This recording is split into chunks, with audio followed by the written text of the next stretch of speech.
Assalamualaikum warahmatullahi wabarakatuh. Ya, berjumpa lagi bersama saya di Aneka Teknik. Kali ini saya akan menjelaskan penyebab mesin cuci airnya nggak ngalir. Jadi untuk air pengisian nggak ngisi ya. Cuma ini mohon maaf ya. Ini udah saya rapihkan. Tadi mau saya ambil gambar video karena nggak ada yang ngambil gambarnya ya, sangat sulit. Nah ini udah selesai, ada yang bisa ngambil gambar.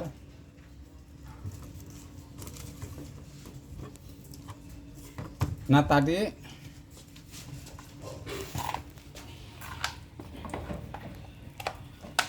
kalau ini sih udah nggak ada masalah ya, cuma saya hanya mau ngasih tahu urut-urutannya cara ngecek.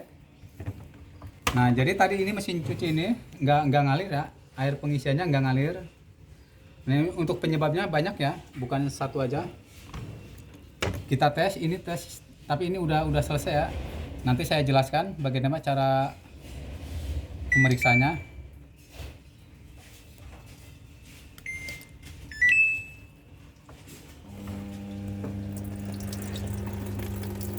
Nah ini air sudah ngisi ya, cuma airnya sementara kecil ya, ada masalah di selang. Nah ini tadi pertama mesin cuci ini nggak ngalir ya, nggak ngalir. Akhirnya saya bongkar ya, ini udah saya bongkar. Tadi pas pembongkarannya saya nggak saya videokan. Waktu pengecekan sama pengetesannya tuh nggak saya videokan karena nggak ada yang ngambil gambar.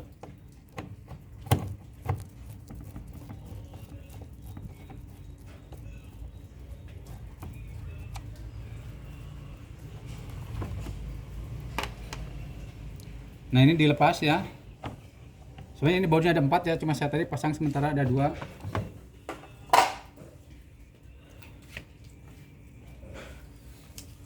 Nah urut-urutannya, tapi sebelumnya saya jelaskan ya. Jadi kalau kita mau meriksa ini, nah ini harus ngelepas ini ya, nyowak ini pakai solder, dicoak biar kita bisa bisa ngecek sininya IC.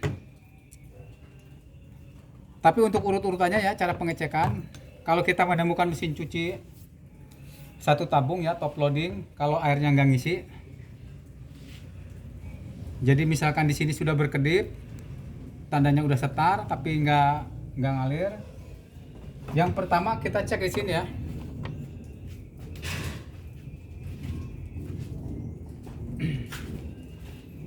Kita cek di sini. Pertama kita cek pakai apometer ya.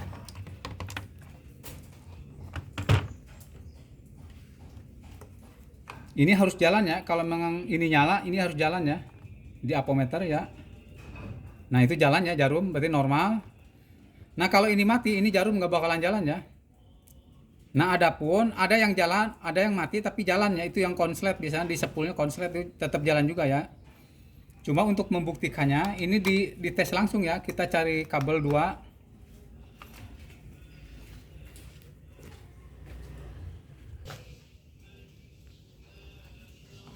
Nah ini tuh untuk cara pengetesannya,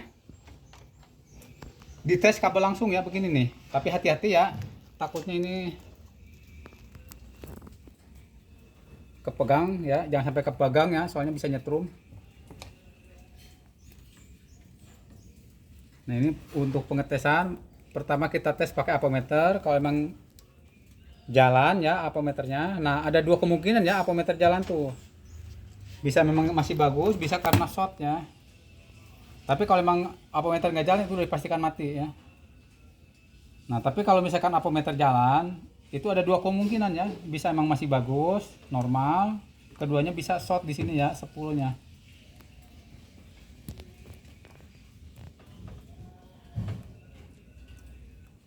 Nah kita cukup masukkan kabel sini ya. Nah ini dicabut ya, untuk kabel jalur ke water inletnya.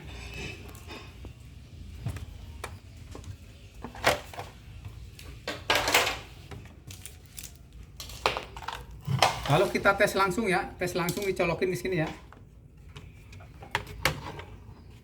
Ya bisa dilihat ya, kosong. kosong apa namanya, belum ngalir air ya. Nah ini saya colokin ya. Nah itu ngalir air ya. Nah begitu dicabut dia mati ya. Cabut. Nah mati ya.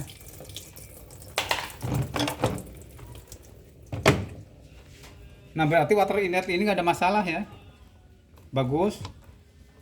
Nah ini cara pengecekan kalau mesin cuci nggak mau ngisi ya.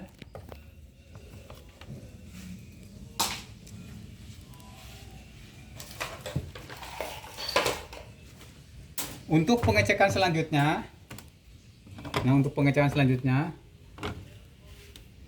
nah untuk kabel ini, nah ini jalur, ini kan warna coklat ya, coklat. Nah ini posisi water inlet IC triak ini di sini ya, kita cabut. Nah yang hitam ini dia jalur ke pembuangan air. Nah, ini untuk pengisian ya. Kita tes ya. Kita ambil warna coklat ya, dites di sini. Tes. Lalu kita masukkan ke yang coklat ya. Nah, nanti dilihat apakah jarum apometernya jalan.